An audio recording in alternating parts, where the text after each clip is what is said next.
sekarang kita mendatangi Polda Sumsel, seperti apa tadi konselingnya?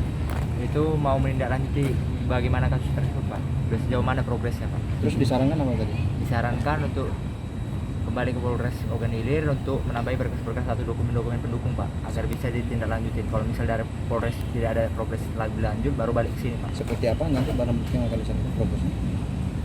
Seperti barang bukti itu seperti video, mungkin ya visum, ataupun ada saksi-saksi yang akan dibawa untuk speak apa. Video terkait apa Pak?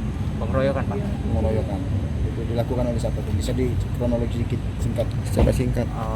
Pengeroyokan itu terjadi Pak pada saat kami mendirikan organisasi Pak. Jadi setelah kami membawakan argumen dari kami, mereka tidak terima, terjadilah clash Pak.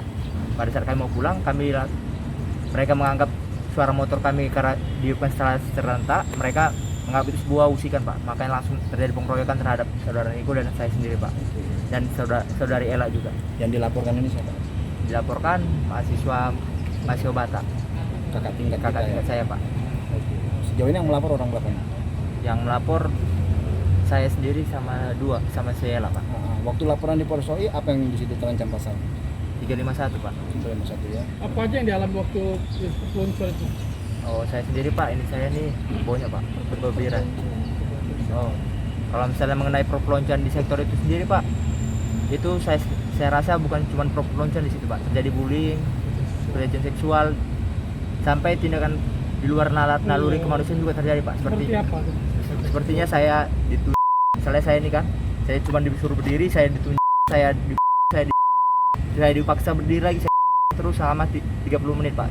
Untuk tindakan seksualnya itu saya dipaksa untuk daripada teman saya sendiri, dan harus menghitung dengan mulai benar ganjil apa genap gitu Pak.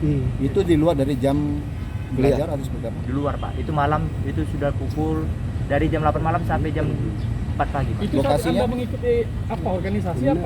Perkumpulan Pak. Lokasinya di mana tuh terjadi? Di Indralaya Pak, tepatnya di Gang Lampung. Di universitas kontrakan di luar ya? Di luar. Tempat kosan itu ya? Benar Pak.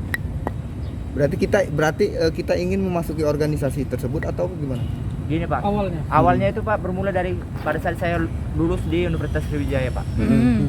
Banyak yang langsung menghubungi saya menawarkan bantuan-bantuan seperti bantu dalam verifikasi data, berkas, terus penawaran tempat tinggal, terus dibantu juga dalam transportasi dari bandara ke Indralaya. Mereka menawarkan segala macam bantuan. Itu kakak tingkat?